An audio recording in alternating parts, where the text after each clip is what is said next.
The 417 Gamers is a group of board, tabletop, and card gamers in the 417 area code. This is the podcast. Welcome to the 417 Gamer Podcast, episode 16, the one with the games from 2023. Ben from the 417 Gamer Group joins us for this episode. In the 4, we talk about 4 games we enjoyed back in the month of December. For the one topic of the episode, we talk about our New Year's resolutions, how we did from our 2023 resolutions, and our new 2024 resolutions, if we're even willing to make them. And in the 7, we talk about our 7 favorite games that were published and or released in the year 2023. Stay tuned towards the end of the episode, we might have some bonus content, but without further ado, welcome to the 417 Gamer Podcast. Welcome to the 417 Gamer Podcast. My name is Rick. And I'm Andrea. And we're joined by a friend. Ben, glad to be back. Yeah, you come around usually in New Year's, and it's a new year. I was like, conveniently, it is New Year's Day. It is. And in the 417 Gamers, we talk about 4 games we enjoyed from the previous month. I'm going to start us off with Aquatica. Aquatica I've had for a little bit now. It was on our shelf of shame. It's one of the games we got reduced down to where we'll talk about our New Year's resolutions, but it was a New Year's resolution game. Aquatica, thematically, you're delving the depths to get points and start a civilization.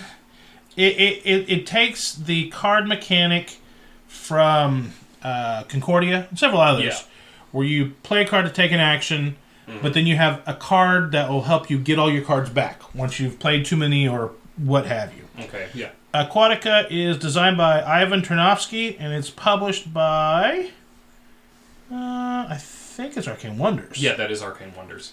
So on your turn, you play a card, and you can either get more characters into your deck, or you can get locations. And you have this dual-player board that when you get the locations, they slot in. And each of the locations have symbology to their left that whatever symbol is showing is something that you can use. So if you're acquiring a location, you can either purchase them or conquer them. And if a card has a coin, you push your little location up, and you now have extra money to buy locations. Or if it has a trident, that gives you more combat to conquer a location. Locations cost more to conquer than they do to purchase.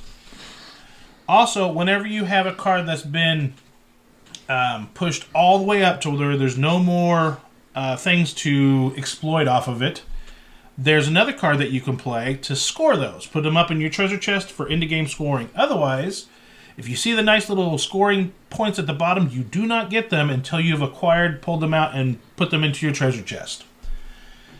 In addition, you have manta rays. The manta rays have abilities on them that you can flip, just like exploiting the cards that can give you more money, can help raise a card further if you need the next symbol instead of what's currently showing, give you more tridents, or do one of the following that you previously had. As you're playing the game, there are 4 goals that everybody's trying to complete. Whoever's the earliest gets the highest points. There's a couple of game triggers. One is if one person has put all 4 of their manta rays and all the bonus, that will end the game. Or if the location deck runs out. You play the end of that turn and score it up. Cool. Been on our unplayed shelf for probably about a year and a half. Somebody told me that that the card play was very much like Concordia, which is my favorite game. We played it. I liked it a lot, and it was the card play that got me there. Yeah. But that is Aquatica by Arcane Wonders. Ben. All right. So earlier this year for me, well, not earlier, sorry, lied. About a month ago, I received a Kickstarter shipment of 7 different trick-taking games. One of those games, and another we'll talk about later, in another list, was Mori. This was designed by Daniel Newman, art by Beth Sobel, and published by All Play Games. And so in Mori, it is just a standard trick-taking game. Play a suit, everyone has to follow the suit. But in this case, you're trying more to avoid tricks that you don't want to win while trying to sneakily win some other tricks, or maybe try and screw over other players while you're doing it. So a few of the neat little things within Mori is the trump suit is always different depending on the lead card. So the theme of the game is just set around the seasons, with a little bit of, since it's Mori dealing with death, so it's seasons with skulls on the cards, things like that. And so if you play, let's say if you play a summer card, then the next season it would be considered the trump suit. So fall cards would be the trump. Everyone still has to play fall cards. Everyone still has to play summer cards. But there are other things that you can do. You have X tokens, where you can just play an X token to not play into the trick. Or you also have dice as you win tricks that you can also use as in replacement of cards as well. They could help you win tricks as well, as they are suited, or they could have X's on them. But then all the cards either have skulls or leaves on them. And so for every skull that you have, you're going to lose points. For every leaf that you have, you're going to gain those points. And then you have this kind of secondary mechanism where everyone's going to count up all the X's that they have.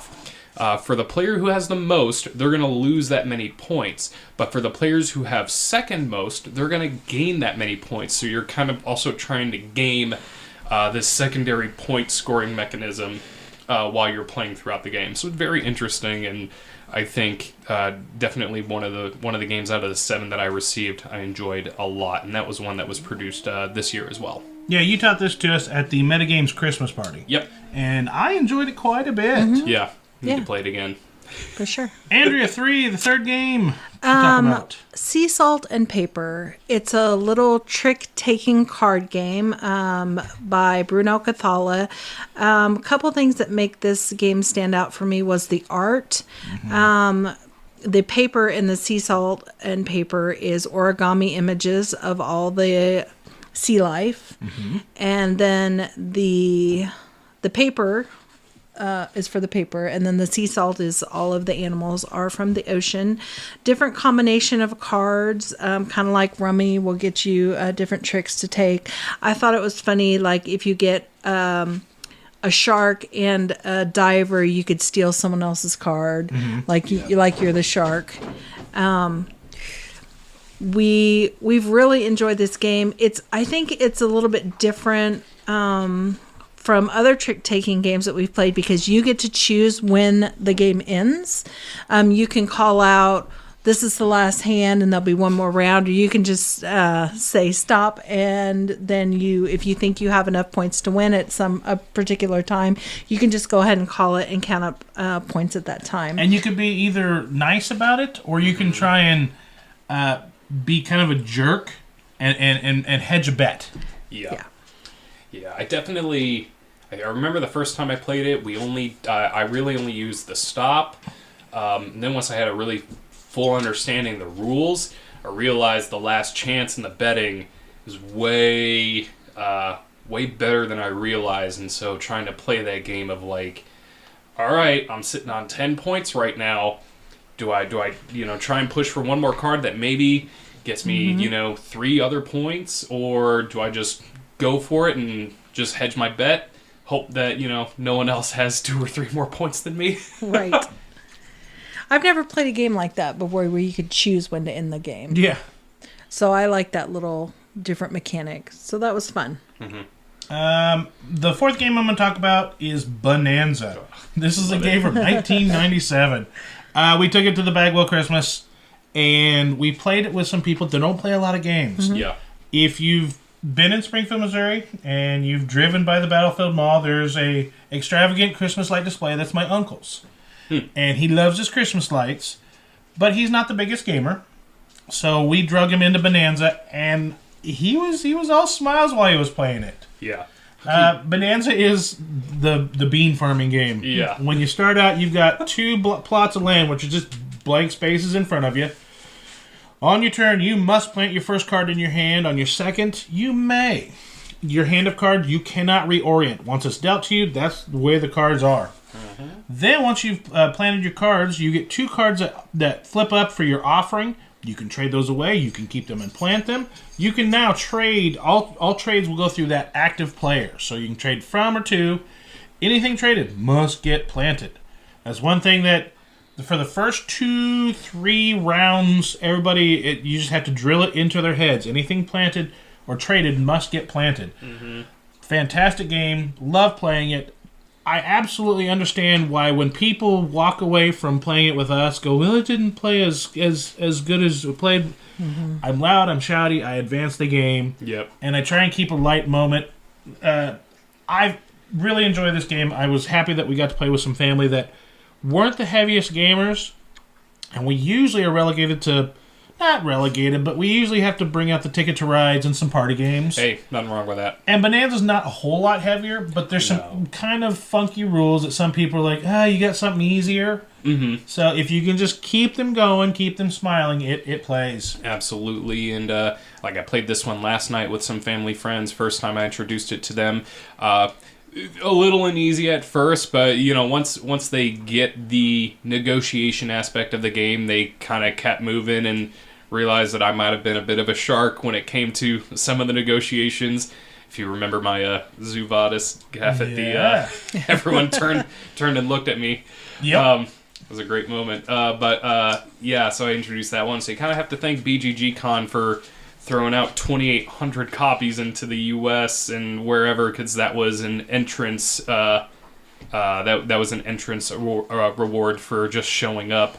So, and everyone got the 25th edition. Well, they kind of also did that because they brought out the new re-theme, which is Bohnanza Dahlias. I have not gotten my hands on that, but I kind of like my beans. Yeah, I was like, and isn't it? It's just a re-theme. It's not. I don't think it's doing anything different. But it's nice. It's nice, prettier art. Yeah, I think. But I like the goofy beans. Right. I think that'd be the only thing would be the approach, more approachful with the Dahlia art versus the beans, but beans are goofy and we love them. Yes. So that was the 4 and the 417 Gamers. Let's go into the 1 topic of the week. You're listening to the 417 Gamer podcast. If you would like to interact with us, head over to the Facebook page at facebook.com/Hobby Gaming Network. You'll also have our show notes, links, and everything else. Now on to the 1. The 1 in the 417 Gamer podcast is our topic of the episode. New Year's resolutions. We're looking at last year's New Year's resolutions. Ben, you were on. Mm-hmm. Andrea, you had New Year's resolutions. I had some too. Ben, you wanted to get with some friends and pick 3 games off of your unplayed shelves to play with friends. Mm-hmm. How did you do? That didn't work out too much. At least I don't know about everyone else, but for mine, out of the 3 that I put on, being Weather Machine, On Mars, and what was the other one we had? I can't remember off the top of my head. I don't know. I didn't write the games down. I just said you had 3 games to play with friends. Okay. So I'll have. So you went all Lacerdas? There was one that wasn't, and I can't... Oh, John Company was the other game. And you played John Company. And we did, so I did play John Company, and I did play Weather Machine. Not correctly, but you played John Company. Yeah. I want to forget about that. I mean, we messed up one thing. John Company's a bear. It is a monster. I'm just giving you crap because I know a co-friend of ours, Mr. Logan, played it with you guys, and he goes, yeah, we got through the whole thing, we argued. And I think he said you or somebody else. I'm pretty sure he said it was you that read the book and was like, "Oh, we did this wrong. That changes everything." Yeah, we did a few things wrong. So I did play John Company. I still had a blast in playing that. At the full 6 players for the first time was that's an experience. I did get in Weather Machine a few weeks ago with our friend Gary, Gary and Elizabeth. So. But I can't at least say On Mars is all lost because in a couple weeks I will be back with Gary and Elizabeth to play On Mars. Nice. So I will at least get 3 of them done, all 3 of them done this year. You just asked for an extension. I had to fudge it by a couple weeks. That's fine. Hey. Andrea, your resolution was to play harder games and to teach more. Yeah, and I think I did pretty well with both. Yeah. I definitely played a lot harder games this year, a lot heavier Euro weight games, and not won all of them, or maybe any of them, but I did feel like I held my own and had my scores matching the other players within a reasonable distance. And then with the teaching games, I'm definitely feeling more confident in my terminology and my gameplay, enough so that I can explain to new players how to play. To the point where I've seen you talk to some of your regular friends, and now you talk above them a little bit and realize, oh, I've got to dumb this down for them. and not that they're unintelligent, but they're not in the gaming sphere. Sure. So she's like, yeah, we're playing this worker placement, we're doing some action, and the person just glazed over. No, okay. And that used to be me. Yeah. Right. It's like, okay, this is what we're doing. It's a Dungeons and Dragons game. You're just taking a little piece, putting it on the board, and taking some stuff. Yeah. Oh, why didn't you say that? Right. Well...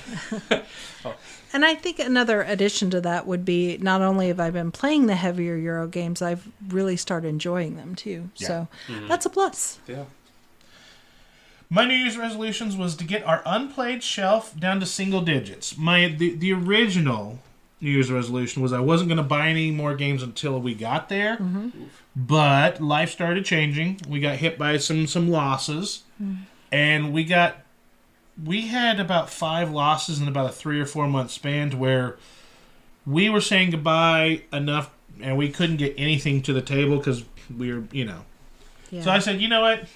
Life's short. I still want to get the list itself down to single digits.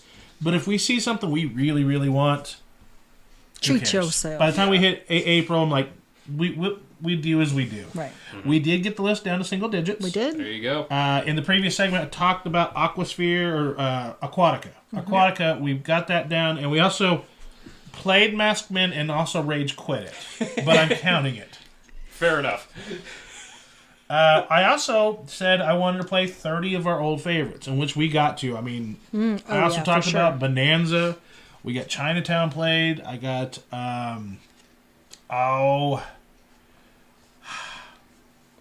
the Italian city that got hit by the volcano. Pompeii. Okay. Downfall of Pompeii. Okay. I've got a little tea light that I put in a little plastic volcano that you chuck your people into when you're sacrificing. Well, you chuck other people's people when you're sacrificing them. Okay.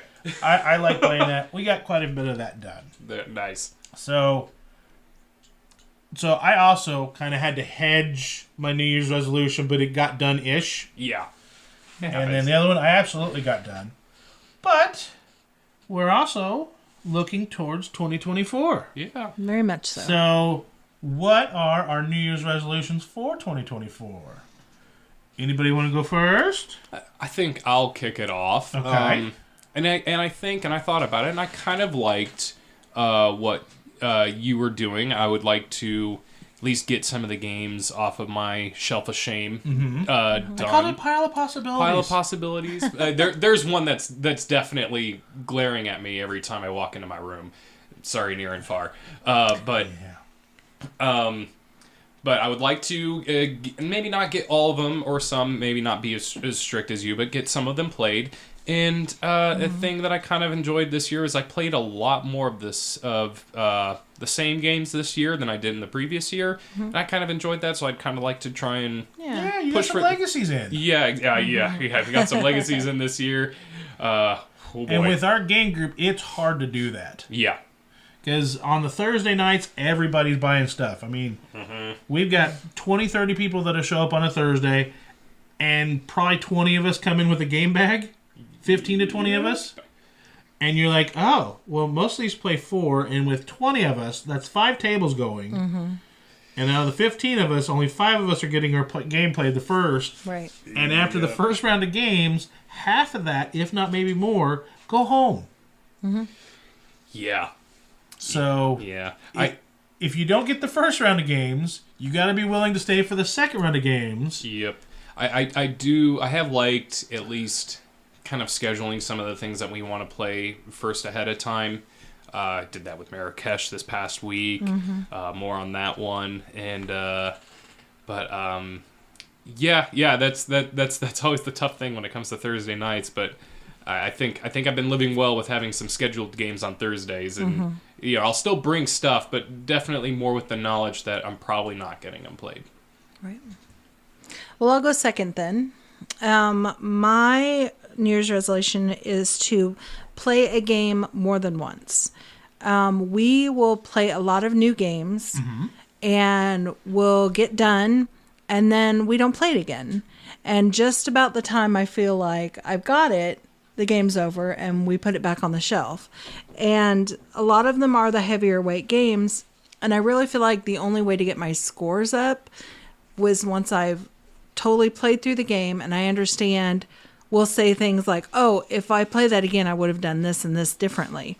But then we don't go back and play it again to do those things differently. Yeah. So I'd like to work on that a little bit more so I can start bumping up my scores and have a better plan of, before I play, know what I'm doing. Yeah, and I like that, especially for us who track our games and things like that. And so to see that progression of like, here's how I played it the first game, and here's how I've done since. And so I definitely agree with that, and like seeing that progression. Right. Yeah. I think that'll also help boost my gaming self-esteem. Well, we've got a challenge board up. We've used it for various challenges. So I might have you pick a few games, and we'll put them up there this year. Some of the harder games that I'd like to whatever play you multiple want to play. times. We've got a 10x10 challenge board. We usually throw some just life challenges. Yeah. Try and go out and do walks, try new recipes, which we got that done this year. Yeah. But we also put game days in general, which we've been able to do that both years. Yeah. So at this point, maybe we pick a couple games up there and try and get 5 to 10 plays of those games. Sounds good. My New Year's resolutions are always more complicated because that's what I do. Showing us up. Yeah. Well, I've been doing the 10x10 challenges. I've done that a few years, and I did that just fine. And then with the previous podcast I did with some friends, we always did like multiple challenges, and I would do a couple pretty well and some of them not so good. And I feel like even if you missed your goal on your challenge, as long as you attempted it. Yeah. There's a lot of New Year's resolutions where people like January 2nd, they're already done. I'm going to get out there and do X, Y, and Z. Did you do X, Y, or Z? No. I didn't even get through A. But so I want to continue playing all the games that are in our collection. My intentions are by the end of this year, whatever games we haven't played within the past 3 years, this year and the previous 2, are on the chopping block. And that could be some of my favorite games. And we can discuss next year on what needs to call. But there's some games that have been sitting up there for 3 or 4 years that I played once, I remember liking. Yeah. But do I have something now that does it better? And we just don't have room for it all, and we need to start... I personally need to start getting better at home. Same here. There's always a moment for me where like, okay, now I feel ready, and I start pushing some out, but and that's sometimes hard. As again within our group, so many people buy things, and it's like, all right, well, we don't want this. I think the hardest ones to move right now is I did pick up the Century big box, so I need to get rid of the 3 Century games. Yep. So, yeah, I get that. And I want to average 1 big game a quarter. Yes. Whether that's one of my big games or somebody else's big games. But I miss meeting up with friends at 417 Tap House and playing TI4. Oh my gosh. Game of Thrones. I still have Sid Meier's Civ that I've got to get to the table. That's a bigger game. We have Merchant of Venus, which can be a longer game. Yeah. We have some of those big games that I do like to get played, and I don't know if I count Pitch Car as one or not, but I've got that scheduled on the 18th. Yeah. And we're going to play it as Pitch Force. Yeah. Well, and Pitch Car is definitely more of an event thing. Yeah. So I think sometimes that's a little harder to That's something that's going to get scheduled. And the way my Memoir 44 is, that's a big game that I have to schedule and get set together. Yeah, you do your Overlord, right? Yes, because it's a big tackle box and a tote, and then I have to wheel it in, set it up, play it, and put it back.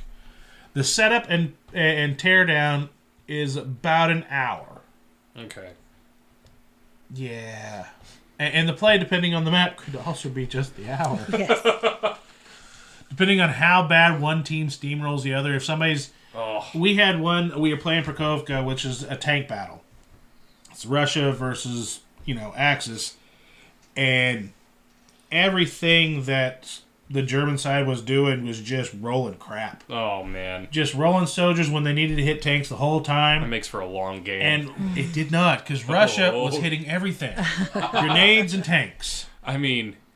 If I'm on the losing end, it's still a long game. Yeah, it's a long game, but and Prakovka's a quicker game. I think the setup is pretty easy on that because you're just like, hey, tanks. Yeah, tanks. Fair. You don't have to worry about hardly any too many tokens. I think you have to add some specialty tokens for the Panzer that gives them an extra hit, and then maybe on the Russia side as well. But beyond that, you get a couple infantry, but it's mainly a tank battle. Yeah, but good game. Love playing it, but I would like to schedule. So we got pitch card done, and I'm not counting if we get Moon City Con going, right? Which hopefully we have some good news here in a few weeks. Yeah. But I'm not counting those events. It's outside of that. Okay, that doesn't count. Gotcha. Fair. So that was our one topic of the month. I rambled on a lot about some New Year's resolutions, but. It's the 417 podcast. Let's go on to the 7, and that's going to be our 7 favorite games from 2023. If you live in the 417 area code and you want to play with the 417 Gamers, head over to our Facebook page at facebook.com/417Gamers. There's a sign-up tab. Click that, answer some questions, and we'll get you gaming with the 417 Gamers. Don't have Facebook? We're also on Meetup. Meetup.com/417Gamers. Get out there and play some games. The 7 in the 417 Gamer podcast is usually our favorite 7 in a given category. And this 7 is our favorite games that were published or released in 2023. Ben, would you like to start us off? I'd be happy to. So we're going, of course, from 7 to 1. Is that correct? I think so. That was the plan. All right. So starting off with my number 7, this was a reworking from an older Reiner Knizia title from back in the 90s. Mm-hmm. I am talking about the new game Zoo Vadis. I know some people might argue with me about this as it is a re-implementation, but I think enough has changed from the original game that this should deserve a mention on my list as number 7. This is I would say, next step in negotiation games. I'd say if we're talking steps, we have Bohnanza at the bottom. Yeah. Probably have John Company way at the top. And so here's Zoo Vadis right in the middle. So that's just the progression. Right, yeah. Bohnanza, Zoo Vadis, John Company. It's an exponential expansion. So in Zoo Vadis, you are playing as zoo animals trying to get from the back of the zoo all the way up to the front in the star exhibit. You are trying to show yourselves off. But of course, we are trying to do it through a semi-democratic process by obtaining votes from either yourself or more than likely from the other players. And by obtaining votes, you're probably blackmailing some of those people into some bribing, blackmailing. There is a difference. There are some pretty shady deals that can happen. I think one of the big innovations for this game is that there is an NPC race of animals that walk around the zoo, the peacocks. And so a few of the actions that you can take is you can place one of your animals back in the zoo. At the end of the zoo, you can hold an election to move your animals up. You always need a majority of votes depending on where you're sitting. Or another action is you can move the peacocks and potentially get them to bribe them for you and things of that nature. This game can be incredibly mean. But I think that's kind of where its charm is because, if you're going to make alliances with other players, maybe, kind of grease the wheels at the start, and then as the game wraps up, more towards the end, you're probably starting to backstab your other players as well, any of your allies. Or maybe you've just kind of managed to just coast on by and get as many points as possible without anyone really paying much attention to you. Yeah. So I think, and I know I've got you to play this once at the Moon City Con game day. Yes. And I just enjoy this game. It is so much fun. Publisher on that is Bitewing Games. Yep. And the artist is Kwanchai Mori, and I love the art on the game. He does a good job. He does. Andrea, you want to go with your number 7? My number 7 is Nimalia. It's a little card game that we just picked up at a convention. I don't normally just pick up a game by its box art, but this one we did.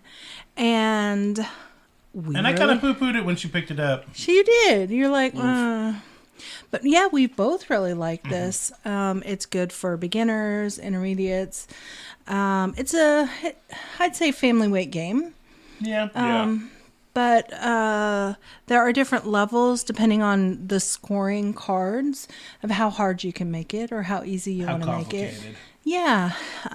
So even though it is a lighter game, we just played the heck out of it. We've taken it to family night. We've taken it to game night.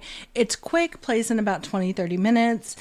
Easy to fit in between rounds of heavier games. So I've been really, really happy with it. It's kind of, what would you call this? It's not a trick-taking game, and it's not a tile-laying game. There's drafting in it. Yeah. It's a drafting game. Drafting game? Yeah. Okay. Each card has 4 animals on it. Every time you lay down a new card, it must overlap the previous card by at least 1 square or 1 animal. And you're trying, depending on what the scoring cards are that you've chosen for this game, you're trying to get as many penguins in a row or as many groups of lions together. Different. Or none. Or no lions in a row, like I said, depending on your scoring cards, you can mix it up. Oh, yeah. So despite the easiness of it, it's hard enough that it makes you think. You have to plan for future turns. Well, I suppose like any game. But for a quick little easy family weight game to just have on the shelf, I recommend it. It's a good little filler, but it has enough bite there if you need it. Yeah. This was designed by William Levin and published by Lucky Duck Games. My number 7 is Tales to Amaze. And I'm surprised I got this played before Mr. Ben did. This is designed by Jason Hager, Darren Rachner. This is published by Restoration Games. There's a lot of artists on this because there's so many different pieces on there. So I would just credit it to the Mondo team. The Mondo. Yeah, because that is who they hire out to do all the art. Yep. So the Unmatched series I've really enjoyed, and it's usually 2-player to team of 4-player game where you take different characters, you have cards, and on your turn you can do 2 actions. Of those 2 actions, you can maneuver, which is drawing a card and moving around the board. You can scheme, which is playing certain lightning bolt cards that'll let you affect the game in certain ways, or you can attack. When you attack somebody. But in this Tales to Amaze, it brings everything into a cooperative sphere, to where Tales to Amaze has 2 different missions. One side is Mothman is trying to destroy all the bridges. And on the opposite side is Alien Invasion. There's a flying saucer that's trying to abduct the people and sprout aliens on the board. Along with that, there's some little minion monsters that can pop up depending on how many players. There is Jersey Devil. There is the Ant Queen. Big Tarantula. Got the Blob. The Blob sucks. Who could forget about the Blob? When the Blob moves around, he leaves little blob specks, which hurts you if you enter those spaces. He really does. And can't forget about the Loveland Frog. I can. And I almost want to call him the Stink Ape, but I think that's close. Can't remember. I really like the Unmatched series, and Andrew plays with me, but we have some friends that get boo-boo face when you just kick the crap out of them.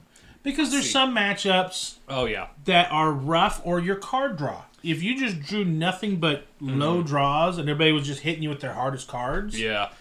It's why I pretty much don't want to play Bruce Lee again, because he's too broken. Yeah. But, I mean, when you play Sattler versus T-Rex, I enjoy that, but I absolutely have seen some card draws where T-Rex has just smashed Sattler and vice versa. Mm-hmm. Same thing with Engine versus Raptors. We've got that, and we've got some of the other sets. Yeah. But we were kind of like, we just played together, and we'll pull it out occasionally, but with some other friends, I was hesitant to bring it out just because when we were done, I saw the boo-boo faces like, we've got other games that they would enjoy more. Yeah. But Tales to Amaze puts it in the cooperative sphere that I think refreshes our collection of Unmatched. Absolutely. It reminds me of the Horrified game. Yeah. Because you're all working together to kill the monster. Yep. That brings us to number 6. Andrea, what was your number 6? Shake That City. I remember how excited you were to get this one in. I was. So normally you have tiles that you draw or dice that you roll to decide where you're going to put your pieces. This one, you put all of your cubes in a little shake 'em box. You shake the box, and then there's a little lever that you pull, and it'll drop a grid of 9 cubes, and they range in color. I think there's 4 different colors or 5. Red, black, gray, blue, and green. There's 5. 5. And depending on the orientation of that cube drop is going to be where you put your pieces on your board. And we don't have any other game in our collection that has that mechanic or a little box like that. And I don't know how he thought of that mechanic. Yeah. Yeah. No, sad thing is I did get the Kickstarter of this, and I still haven't played it. Aww. I mean, who thinks of if I could make a box that pooped cubes and then you play? Yeah. But this is designed by Mads Flo, Kara Torndal, published by AEG Games, and the artist on this was Olga Kim. It's another family weight game, and I'm always going to have a lot of family weight games on my list because my friends and family, other than your friends, are more family weight games. Yeah, but you like theme, and I know this is very abstracted, but you're building a city. Yes. And when you can understand the theme within the game, you latch onto a game a lot quicker. It's true. There's a game that's going to, the next couple games have some theme embedded into them, which are going to be heavier games. Yes. But I absolutely understand why those pop for you. My number 6 is Distilled. And in Distilled, you are distilling alcohol. It's designed by Dave Beck. It's published by Paverson Games. And the artist on this is Eric Evanson. In the game, everybody starts with their own distillery, and you also start with a different person as the head of your distillery. That head will give you a specialty alcohol that you're trying to brew sometime in the game, and give you a specific ingredient, and kind of your starting resources and or maybe a special power. You have a distillery where you're going to have upgrade rooms to where you can either upgrade it with better products or potentially hire some assistants to help you in the distilling process. You're going to buy ingredients. You're going to get things to help you either house your alcohols if it needs to age and ferment, or bottles to bottle your stuff to sell it for better points or more monies. But the mechanic, whenever you throw your ingredients in the cards, it has this thematic mechanic where you shuffle the cards together, you take the top card off, because that's what you would do with the alcohol. You skim the top, and then you don't drink the bottom of it. So you take the bottom and the top off, then you flip over your cards and see if you even made the alcohol you were trying to make. So it's a little bitty push your luck mechanic. Interesting. And you can put extra alcohol cards or extra flavoring cards in there to not only help your point value, but also to hedge your bets that you'll come out with the ingredients that you hoped you did. Because if you didn't, if you at least had an alcohol and a sugar, you might have just made a really bad moonshine or vodka. But thematically, we played this, and Andrea went, I need that game. And then we played it a couple more times, and I also needed this game. Man. That was my number 6. Ben, your number 6. My number 6. This is the first Legacy game that I have ever had the pleasure of playing, and this one is going to Sagrada Artisans, designed by Adrian Adamescu and Daryl Andrews, and published by Floodgate Games. Now, this is taking the original Sagrada abstract concept of filling in your stained glass window. The dice drafting is there, but the big and main difference to this game is you're not putting the dice on your window. Instead, you are filling it in with colored pencil. Ooh. And so through 10, maybe 11 games in the campaign, you're going to play through increasingly difficult and more abstract windows. I will say window 10 is an absolute beast for anyone who thinks they're good at Sagrada. I would welcome you to try this window. I'm going to leave it at that because it is something I can't even believe anyone would have thought of. It is a very brutal window, and that was the last window of the campaign, and my play group, we all just sat there kind of just screaming after the first few drafts, realizing how it worked and how hard this was going to be, especially for the last window. But it is very much doable. I love Sagrada. I was super happy to have it, and I was more impressed at how fast I was able to get a group together and get it played relatively quickly as well. If you have a dedicated group and if you know how to play Sagrada, you can do 2 games a session and be done with this in 5 play sessions. Now, do you have to really love Sagrada? Or if you were kind of burned out on Sagrada, does this refresh it for you? I would say it did refresh Sagrada for me. Now, the nice thing is let's say if you like Sagrada but you don't want to play through the campaign aspect, there are booster packs that you can buy where you can just play Sagrada Artisans but not in a campaign setting. So if you're looking for something different out of Sagrada, maybe play it once or twice, give Sagrada Artisans a try. There's so much, and out of the 3 booster packs they've released, 2 of them are all community submission artwork. Oh, wow. And so, because especially with the colored pencils, they can do more traditional stained glass artwork and things like that. Still have to fit in the confines of the Sagrada, as in you have to build adjacent and things like that. But oh my gosh, it's so much fun, and I love the progression that everyone can have asymmetric tools and powers, and just the progression is so nice and smooth, and there's just random surprises that get dropped in at just the right moment that keep the campaign fresh as you go through it as well. Nice. I really enjoyed it, and I know my campaign players really enjoyed it. Haven't gotten it back to at least play any of the booster pack stuff, but I think it just kind of nice to just let that one sit for a little bit, and because I know a lot of people would come up to the table and they'd see us playing and they're like, right, what is this? Like, you know, it was a great game and I loved it. And I even have a refresh pack to do the campaign again if I ever want to suffer through that again. And I will. Brings us to number 5. My number 5 was, or is, Beacon Patrol. This is published by Pandasaurus Games, designed by Torben Ratzlaff. If I'm not mistaken, he released this either a year or 2 before, just self-published, and it might have been even a print and play. But Beacon Patrol is a tile-laying game cooperatively, where you're just exploring the seas. A lot of times in cooperative games, I can reel myself back and let everybody play. I quarterback the crap out of this game because I love playing it so much. And I'm bad at it.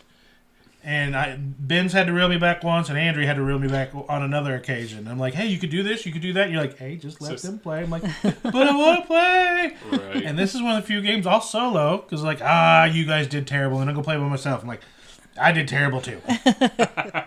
But it plays fairly quick. It's light, it's airy, and it's relaxing. There's so many cooperative games. There's so much tension there. Yeah. And I like the tension in a lot of the games, but this is just so nice and breezy. It's fun to get to the table. Yeah, and I love the reminiscence of Carcassonne with this, with the tile laying and how you have to match the edge types together. And I know Carcassonne even did a... Mists of Carcassonne. Yeah, their own cooperative game. And I played it, and I like this way better. Oof, fair enough. So our friendly local game store, Metagames, had a demo copy. Oh, did they? And I started looking at the rules and how you have to get the mists away, and then you gotta rid ghosts, and I'm like, oh, this is cute.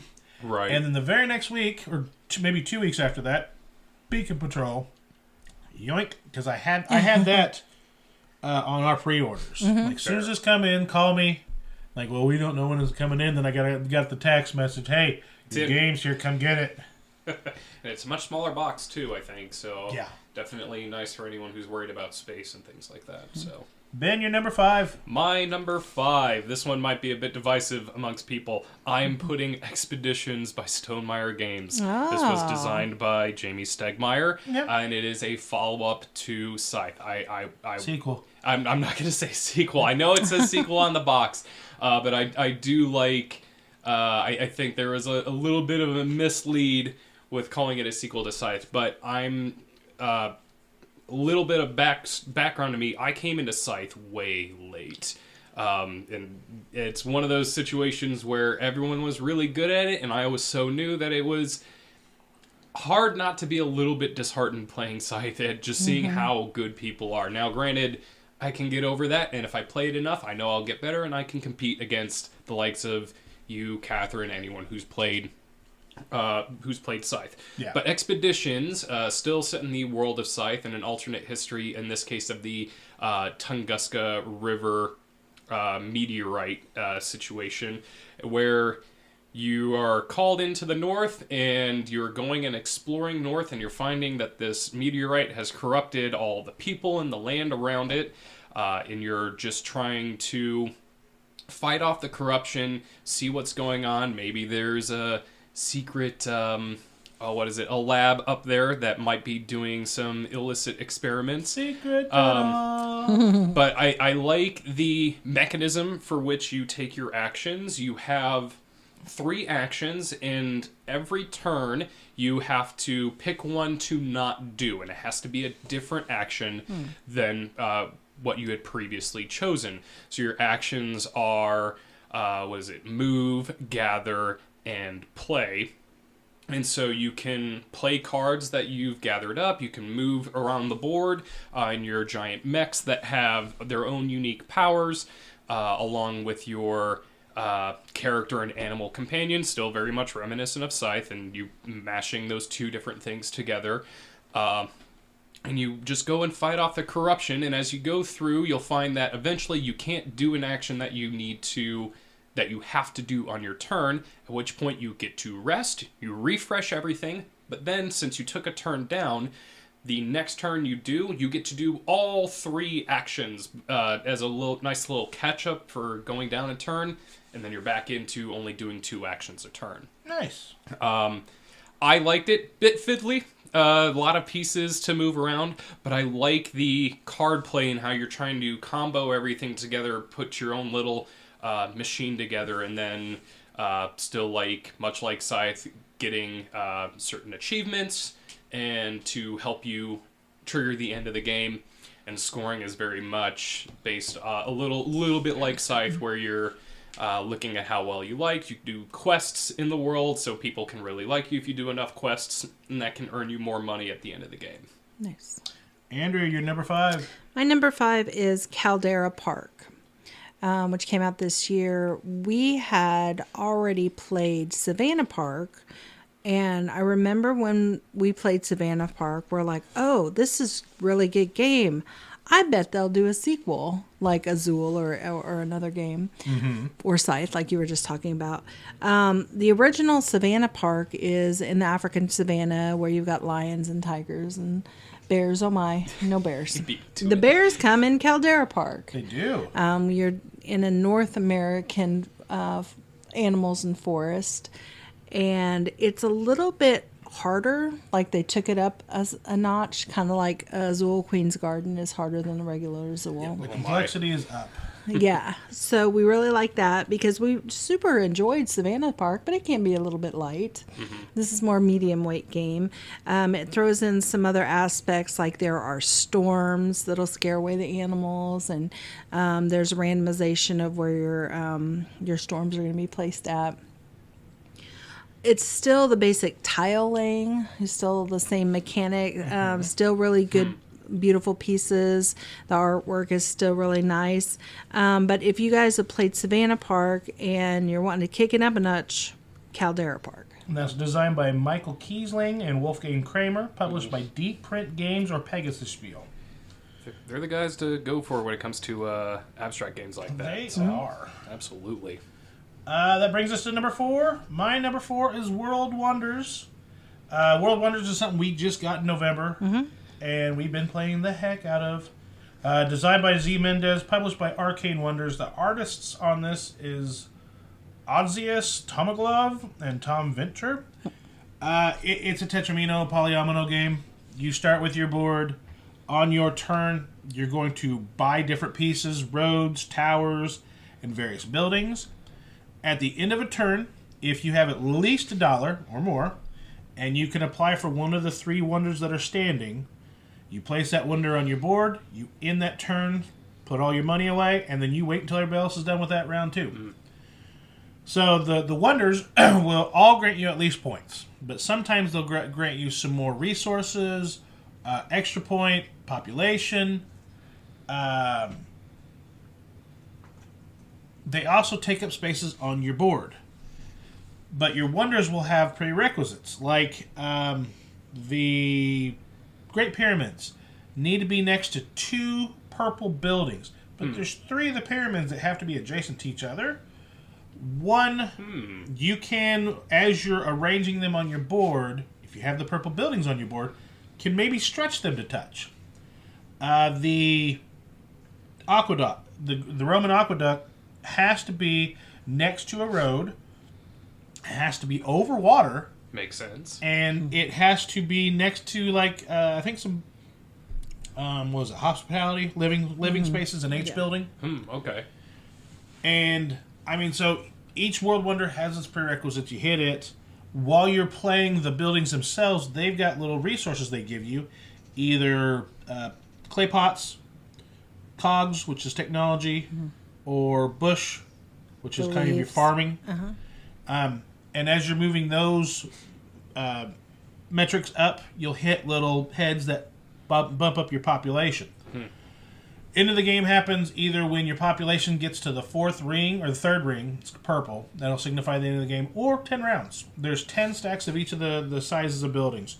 Each round, only one of each of the sizes of buildings will pop out. You have to wait till the end, then it wipes, and new buildings pop out. Interesting. It plays quick. It plays nice and easy. It's a little bit clunky for me to explain, but once I've got people through a game of it, they usually ask to play it again, or they ask where they can buy it. Yeah. And I remember this one being quite popular at BGG Con, especially since it came out around that time. Right. To have something that I'll discuss coming up here quite shortly. Andrea, you're number 4. My number 4 is, you just talked about it, Distilled. Yeah. It's very rare that we play a game and I'm like, I'm going to go buy this game. Especially something with its weight. Right. It is a heavier weight game, but the mechanics are easy to follow because the theme is easy to follow. And I think that one of the reasons I like it so much is because, like you said, they really did work in the actual mechanics of making alcohol, where you shave off the top and the bottom and chuck those. So when you've got your hand of cards, you're not exactly sure what you're going to be left with to make your alcohol. So I like that part of it as well. Very interesting. It feels like I would definitely like... I definitely like the theme of this game, and I'll need to check it out. Yeah, absolutely. I get the feeling that if I play it and I like it enough, like you, probably want to buy it. Right. Ben, you're number 4. My number 4, just kind of referenced this one a little bit ago. This one is Kutná Hora, the City of Silver, designed by Andrei Bystron, Peter Kaslava, and Pavel Jarosz. I'm sorry if I butchered that. And this was published by Czech Games Edition. You made the effort. I try, okay? So, in this game, you are building out the ancient, I guess not so ancient, city of Kutná Hora. You're doing, this is at the time of their silver boom. This is what put the city on the map, so to speak. So you're mining, you're going down into the mines, pulling out ore, making it silver. You have to build out the city itself by But you can't just build the city. No, you You have to go through all the steps to do it. You need to get the rights to buy the buildings. You need to buy the plot of land, like where are you going to put it? Then after you get both of those things, then you can go ahead and build the building. And then, just as disappointing in real life, you even have to pay taxes in this game. And so another action that you do is you will have to get money, so your buildings will generate you income, and you'll have to take income actions to get your money back. And on top of that, you're also building the St. Barbara Cathedral, which can give you, if timed properly, can be some really powerful actions throughout the game. I picked this one up at BGG Con right when the market opened. I was like, well, I think I was one of the second person to pick the game up right in front of the line. Immediately took it upstairs, opened it, punched everything, and played it. And just from then on, I was like, this game is awesome.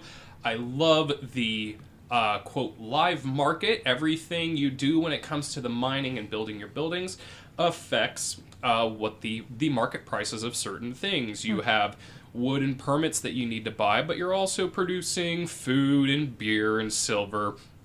If anything that I was only just a little bit disappointed in is that some of the market stuff you don't actually buy into, so things like food and beer is purely just for income. But I like the base game so much that I know that I'm looking forward to hopefully seeing an expansion for this game. I know it's a bit early to say that, I feel like. But you want more. I do, because I feel like this is a great base and platform to see this game expand, and I would love to see where they could take this.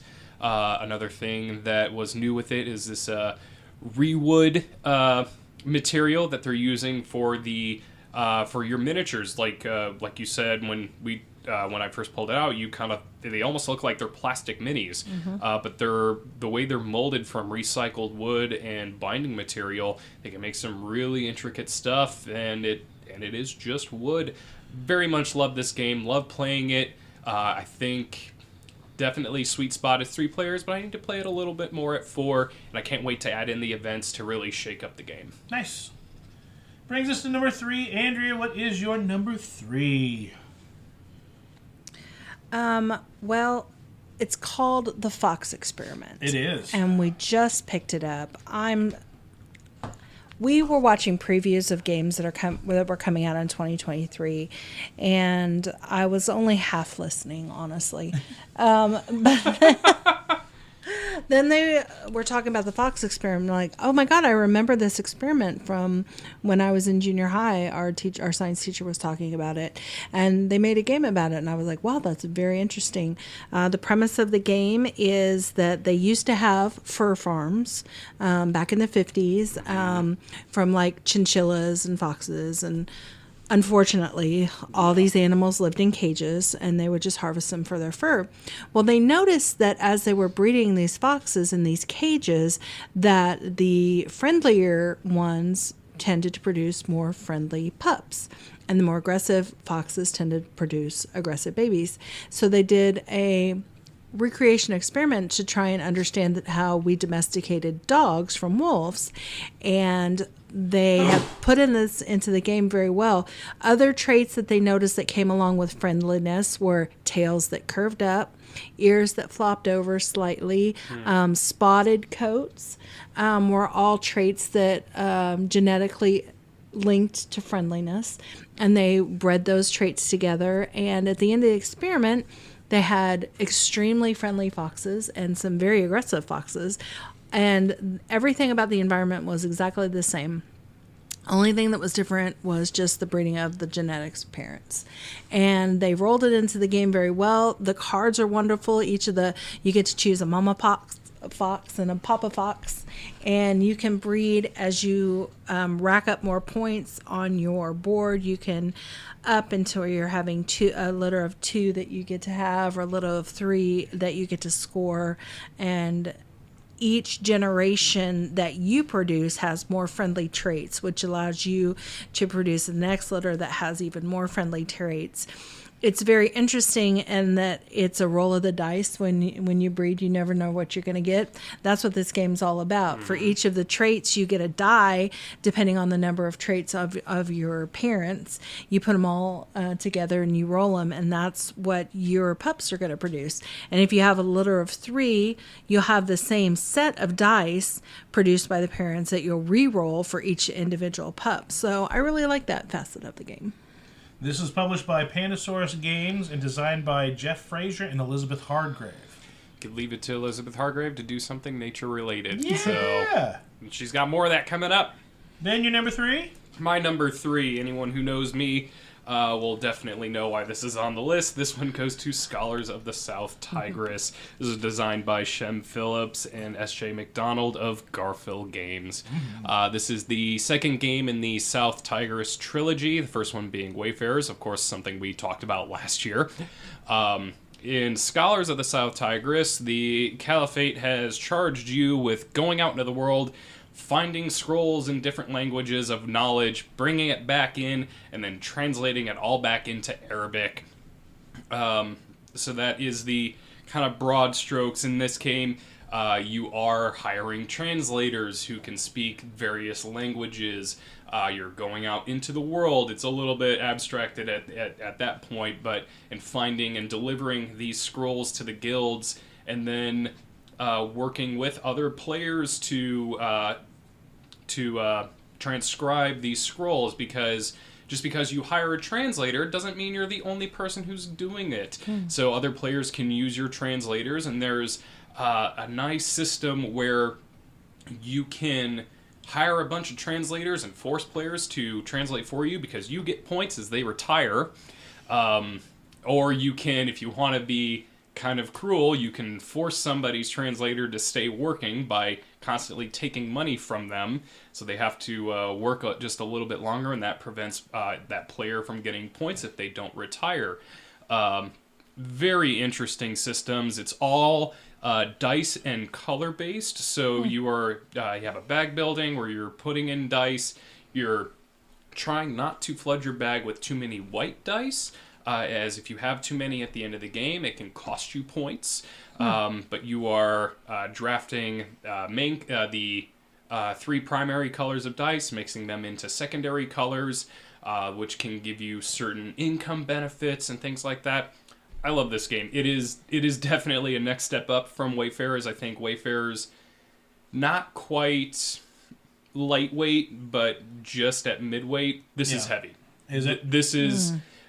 You really have to think through what you're doing, as you can really short yourself on your materials. And I love this about Garfield Games design, specifically what Shem puts in is he gives you a way where you can kind of cheat things, but it's always at a price.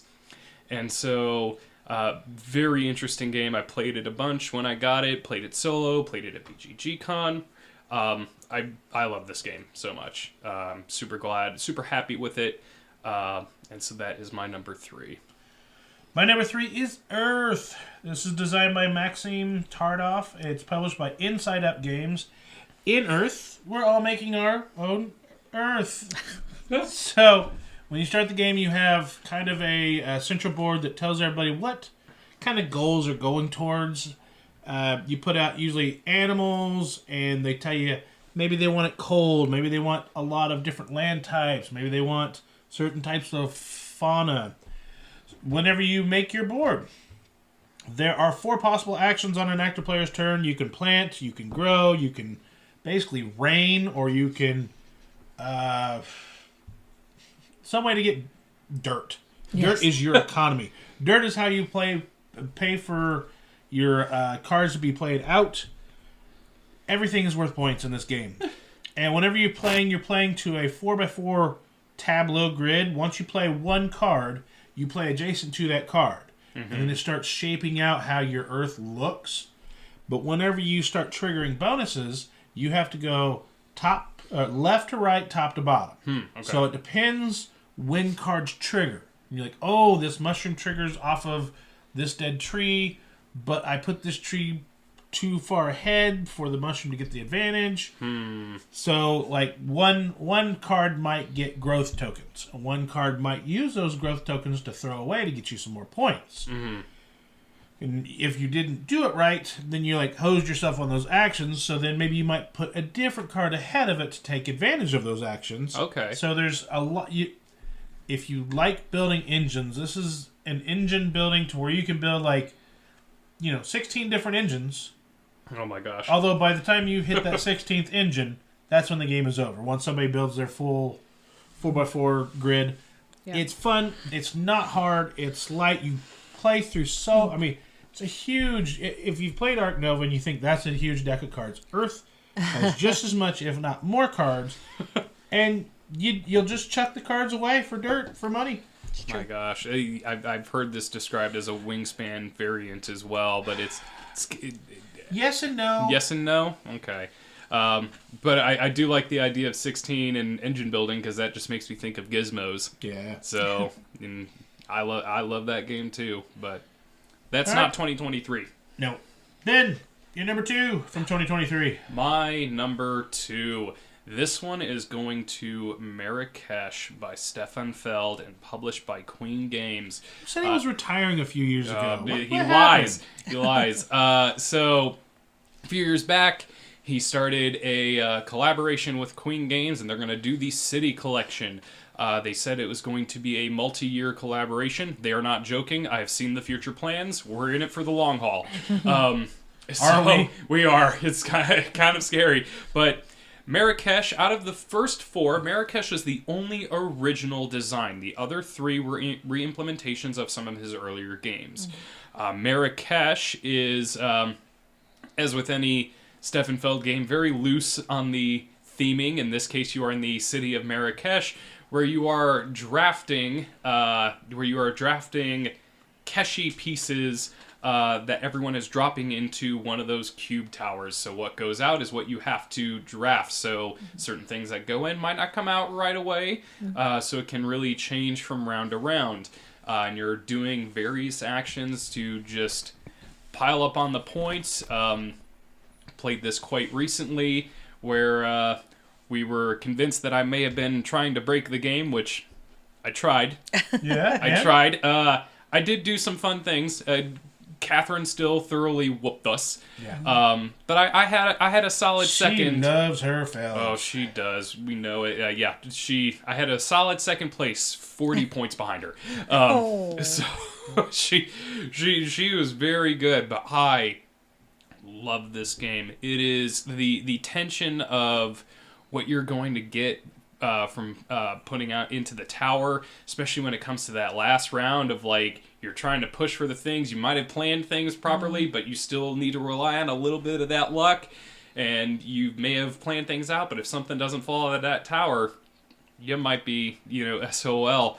There's so much to dig into, especially with some of the game-breaking tiles that change how the rules of the game work for you. This past time that I played, where if I took a certain action, I get to do it again. So I think, I want to try and exploit that as much as I can. Yeah. And so there's just so much to work on in this game, and this is a fantastic Feld, and I've heard a lot of people say that this is the best Feld in years. So it is very good. But I also want to give a shout out to New York City. We talked about it. We were all pleasantly surprised by how that game turned out, and that was a re-implementation of Rialto. Yeah. I don't like Rialto. Yeah, New York City is actually really good, but again, this one goes to Marrakesh. Fantastic game. If you love a big, crunchy Feld, this is for you. My number 2 is The White Castle. This is published by Devere Games, designed by Isra C. and Shay S. This is their spiritual sequel to The Red Cathedral. And that may or may not appear on another list in an expansion episode. But once I played that game, it immediately put this game on my radar. I opened it, punched it for, as you alluded to, our Moon City Con VIP day. I played it twice there. I played it the next week. I played it by myself. I made Andrea play a 2-player. It's It's a game where you're going to draft 3 dice in a round, and there are 3 rounds. You're going to get 9 actions. But it's also one of those games where you can cascade actions, where I put this here, and that gives me a bonus action. And then that gave me a bonus action. But your economy is steel, money, or food, it's rice, and pearl. And it maxes out at like 9, which is not a lot to get a whole lot done. No. So it's how much can you really squeeze out of your little bitty of economy to get all the stuff done. You're putting farmers out to farm the garden next to the bridges. You're going to put your family members from your clan into the castle in the various states of the castle. As long as they're in there, they get you points. Then you're also going to put some of your family members as samurai to defend the castle. They only get points if you have family in the castle, but they get points and they multiply by how many family members you have in the castle. It's fantastic. I love the gameplay. I love the dice drafting, because the higher the dice you draft, the money you get back. But it also makes the action more expensive for the next player if you're playing 3 or more players.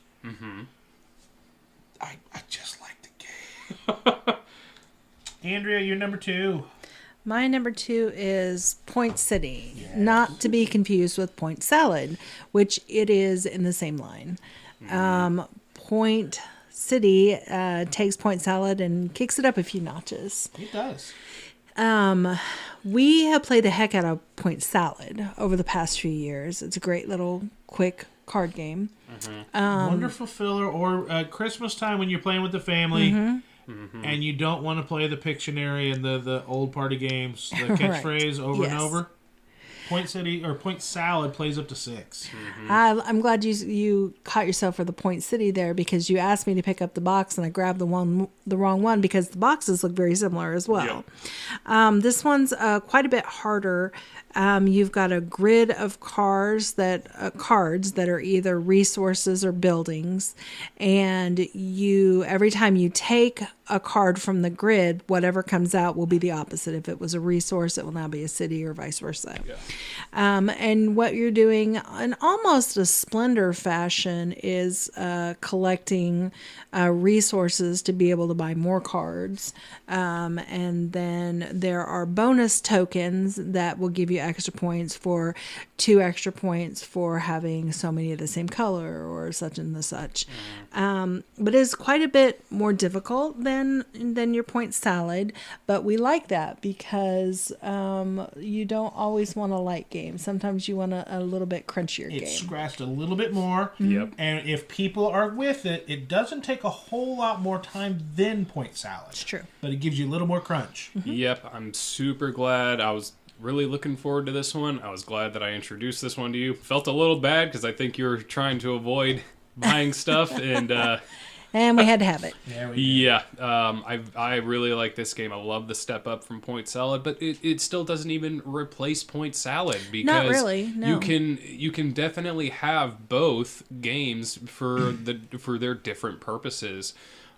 Very much loved Point Salad or Point City. Both of them. Yes. Point City. I definitely enjoyed that one as well. I agree. Andrea, you want to go first or third on the number 1? I'll go first, number 1. Okay, because number 1? You've already talked about it. World Wonders. We've only had this game a month. Yeah. And we've already played it 6 or 7 times. We like it that much. And it's light enough that, like, my brother came over and we played it with him, and he really enjoyed it. So the rules are not terribly hard, but a heavier gamer will still enjoy it, because there is a lot going on here with your resource track and your building. You don't necessarily have to get the wonders on your board. I found out the one time that we played it was a 5-player game. You all stole up all the wonders, and I didn't. There was none left for me, so I just concentrating on completely surrounding my cities, because you get an extra point per every city tile that's completely surrounded, and I did pretty well that way. You sure did. Nice. Yeah, for every building you have completely surrounded, it gets a point. And at the very end of the game, if you've got a whole bunch of buildings that were surrounded, that could be quite a bit of points. Yeah. Your puppers is dreaming. I think that's a good mark for a game when you can still have success even if you can't be competitive with the main thing behind the game. Yeah. So I think that's really good to hear that you can still succeed in that. Yes. My number one is Revive. This technically came out at Essen last year, 2022, but I put in my pre-order to my friendly local game store with the Porta Games as the publisher, and they're like, well, they're showing that they won't be able to get it to us till February or March. And then they ended up getting it towards the end of January, front of February. So I got it I got it in 2023 was when I got it in my hands. Yes. So it is my game that released in 2023 that I played in 2023. Yep. There's so much stuff there. You build the board, and there's modular tiles that are all face down in the main player board. You all start at the central chasm. Everybody has a different tribe that we're needing to venture out and explore, and we're trying to get ourselves build up our technologies and our abilities. Then you have your own player board. And as you take different actions, you've got these little, they look like sweet tarts. Yeah, they sweet do. tart tokens that you have to pull off. That when you pull off, it unlocks new bonuses and new machinery on your board and new things you can do. And you can get you different bonuses and all this stuff. And all this is governed by these cards that slide into your player board.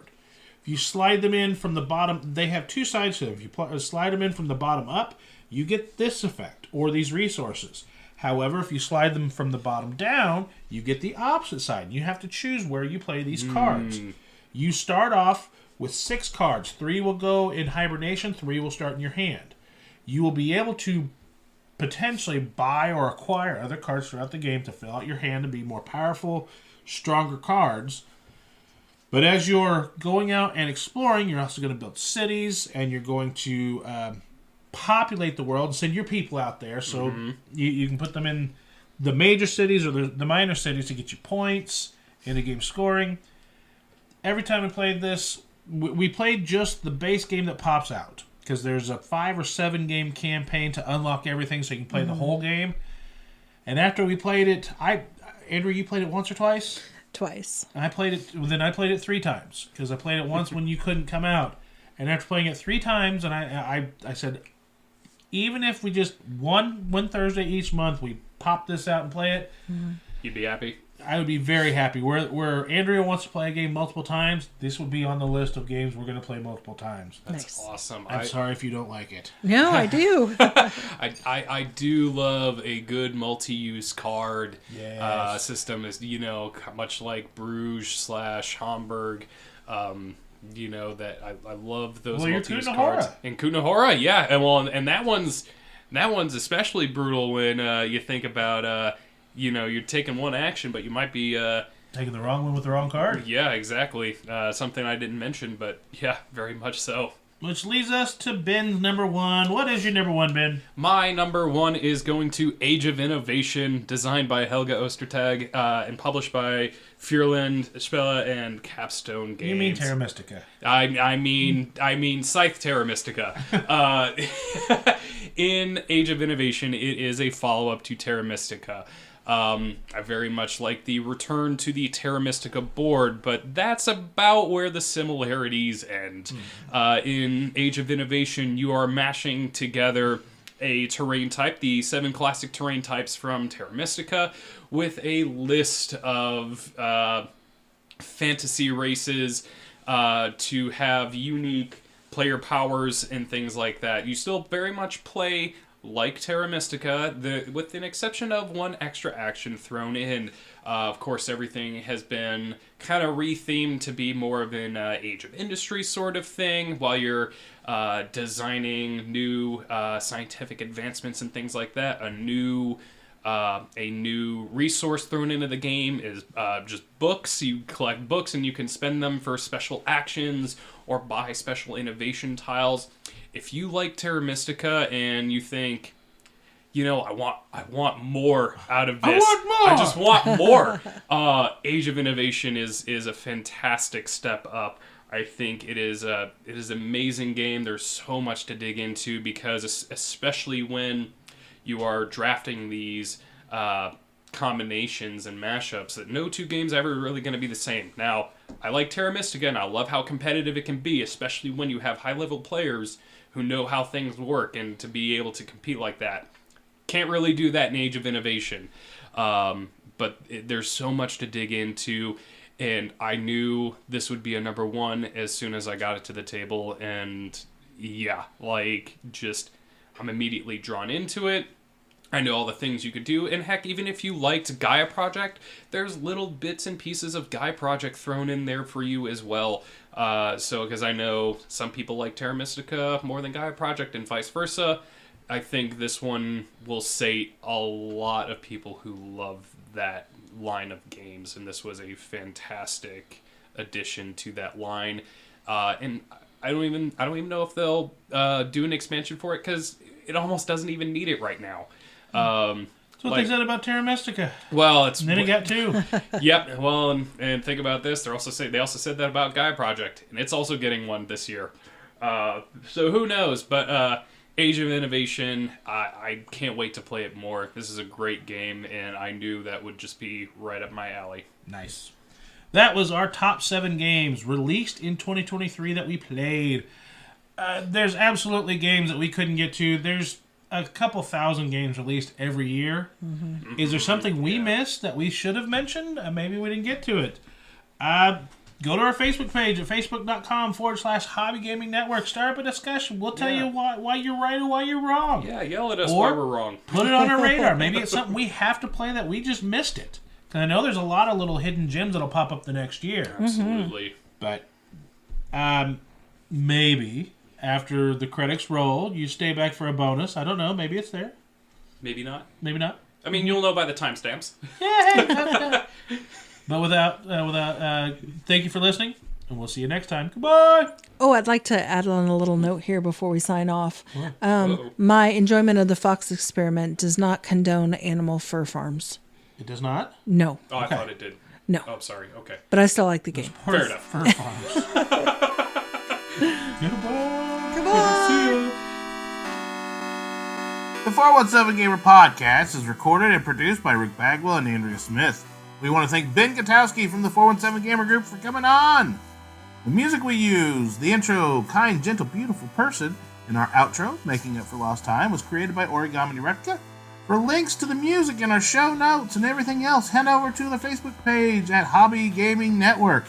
Until next time, keep gaming in 417.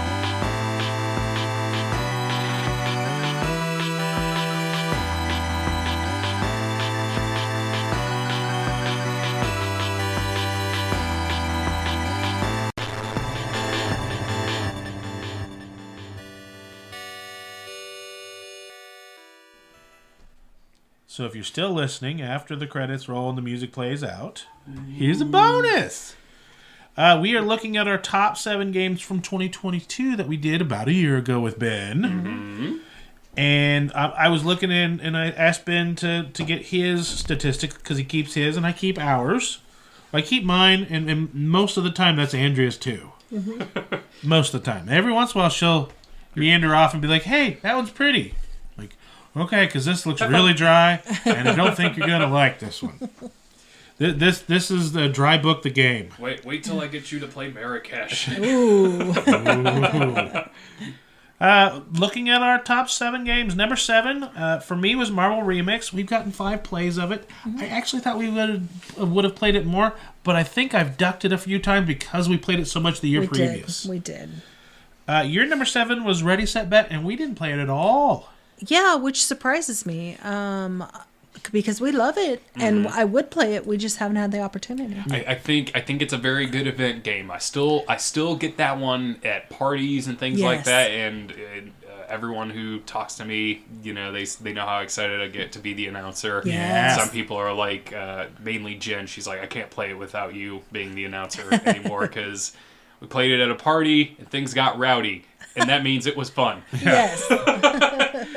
Ben, your number 7 was Root Marauders, and I've got it listed that you got it played twice. Yes, I did play it twice for the most part. At this point, any expansion of Root just kind of gets folded into the Root big box. Quote, big box, main box, more like it. I did manage to get it down into 2 boxes, one box holding all the player boards and main boards, and the other box just holding all the player components.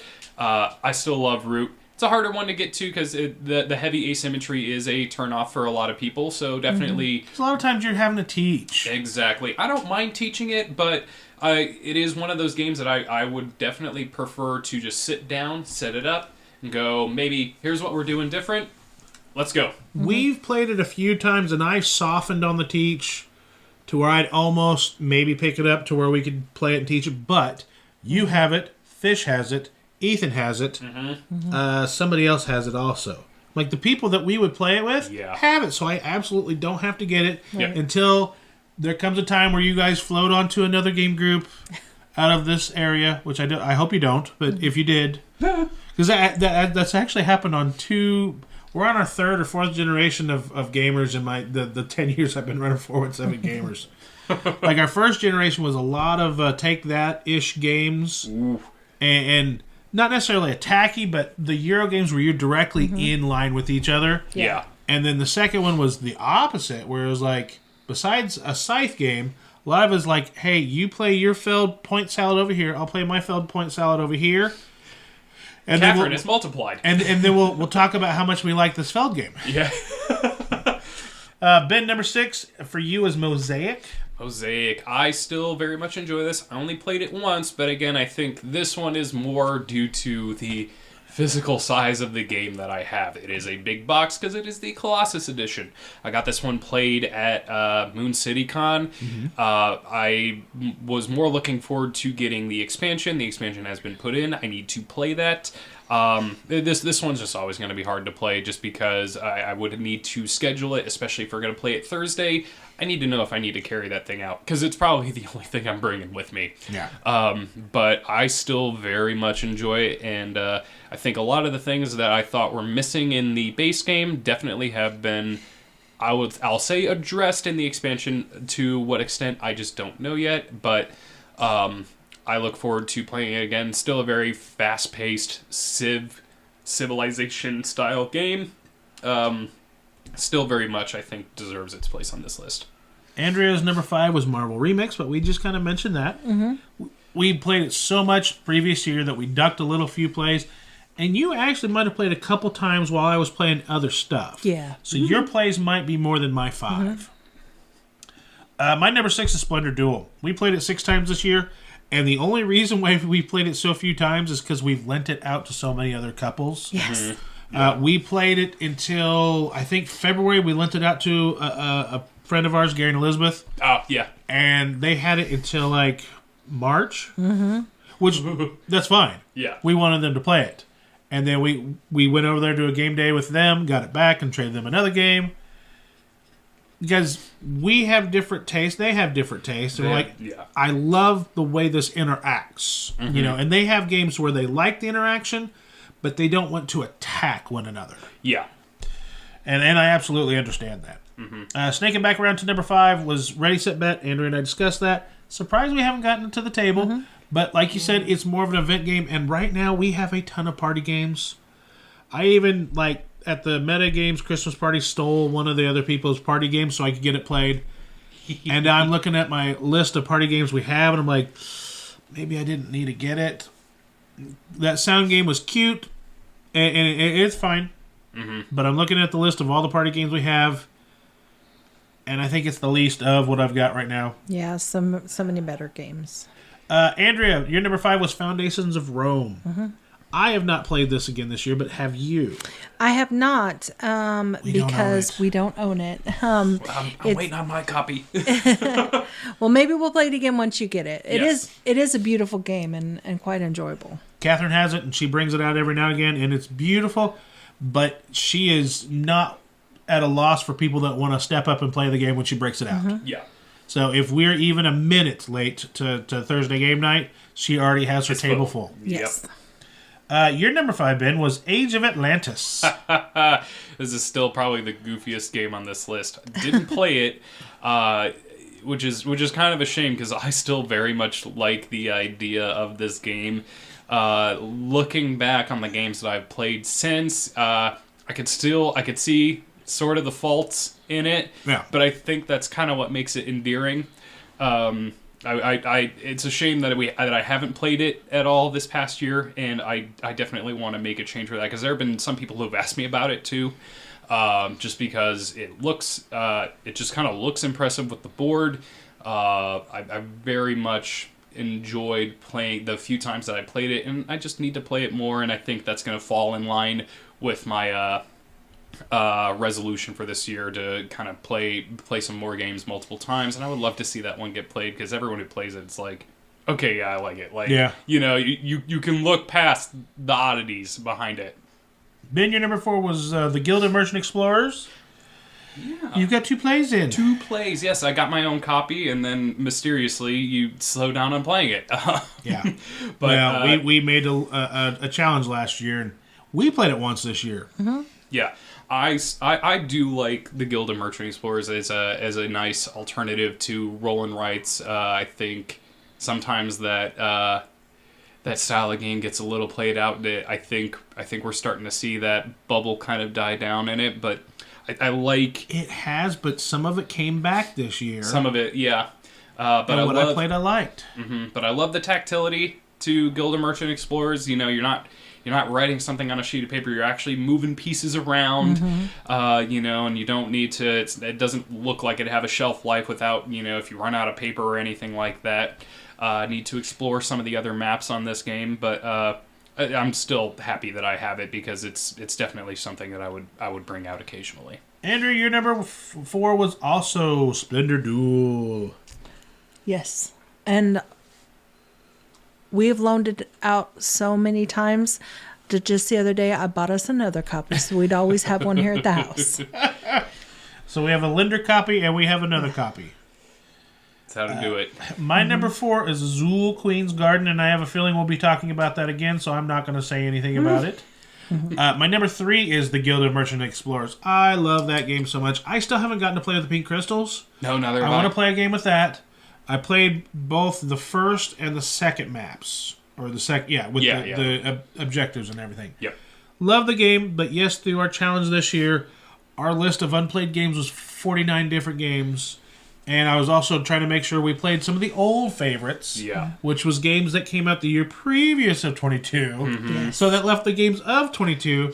You had priorities. It's okay. I did. Because I needed to play 30 old favorites and 49 unplayed games. That's 79 games already. Yeah. But, Andrea, your number 3 was Flamecraft. We got 1 play of it in. Yes, and we should have fault. had more because I really enjoy it, but it just falls into that we had such a busy year that we just didn't get as much gaming in as we would have liked. Had we been able to, we would have played it more. I will say it was fun watching 4 copies get circulated around at the Metagames Christmas party. Yes. Me being one of those instigators. Throwing one into the mix. Ben, your number 3 is Wayfarers of the South Tigris. Yep. I know I talked about Scholars earlier. I mean, it shouldn't be a surprise. I still enjoy Wayfarers a lot, even though I only got 1 play of it, because that one is a little bit... It was your 3rd favorite last year, and the other one was your 3rd favorite this year. Yeah, I mean, if I'm anything, it's consistent. So Shem is your 3rd favorite designer. Yeah, well, sorry, Shem. I hope you're not listening to this. You're He's hired. He's not in our dozens of listeners. Who knows? But I still enjoy the teaching and playing Wayfarers. It's just the teach that one is a little bit weird for me because I can't just go in and start teaching the rules. I have to go over the concepts of it, and that can sometimes turn people off just a little bit. Yeah. But once you get playing and you figure out what you're doing, I love the theme of sending your 2 guys in opposite directions, one on sea, one in the land, and you're trying to... technically, it's around the story of them measuring the circumference of the Earth. But I still love building that beautiful tableau where you get all the special powers and you can really just build out however you want to play that game, and it just looks great when it hits the table. Your number 2 is Bitoku. Bitoku, one play. Again, this one's a heavier one. This is from Devere Games as well. This is Devere Games, yes. Designed by Herman P. Millen. But for this one, I did only play it once. I think I need to find the right people to play this one with, because every time I play it, it's one of those things where I feel bad when I play it because I do so well at it, that some people get a little bit disheartened by it. And so it's too bad that I haven't played it, but now that I have a nice insert for it, I want to bring it out more. Nice. It's such a cool looking game, but it needs a little bit of love. Andrea, your number 2 was Azul Queen's Garden. Yes. How many times did we play that this year? 1. Should have been more. Again, still enjoy it. Would play it again right now. No, you wouldn't. I wouldn't? Well, that's true. It's getting late. I would not. You caught me in a technicality. I did. I know you better. I'm looking at the time like we're about an hour before yawns start coming in here as warning signals. But yes, one of those games we'll get to the table more this year. Mm-hmm. My number 2 is Planet Unknown. Got this to the table 6 times. It's easy. Mm-hmm. Love it. And honestly, I understand why the number 1 beat it out. But now that I think of how many times when I look at the shelf, I reach for one over the other, maybe it should have been my number 1. But like it, I do know that when you play with the custom corporations and the custom maps, it can get a bit dicey to where one planet seems way broken compared to the other combos. Yeah. Sure. So I'm very much interested in the expansion coming with the moons, and I don't know why, but the lid to the tray is. I'm almost as excited about that as I am the expansion content. Yeah, really, you just like, if they called it an expansion, it just literally came with a lid, you'd be happy. Yeah. Right. There's no game content in here. It's the lid expansion. Andrea, both my and your number 1 game from last year was Arc Nova, and we've gotten 4 plays of it in this year. And it's a lengthy game, and of those 4 plays, only 2 of them were just me and you playing. Mm-hmm.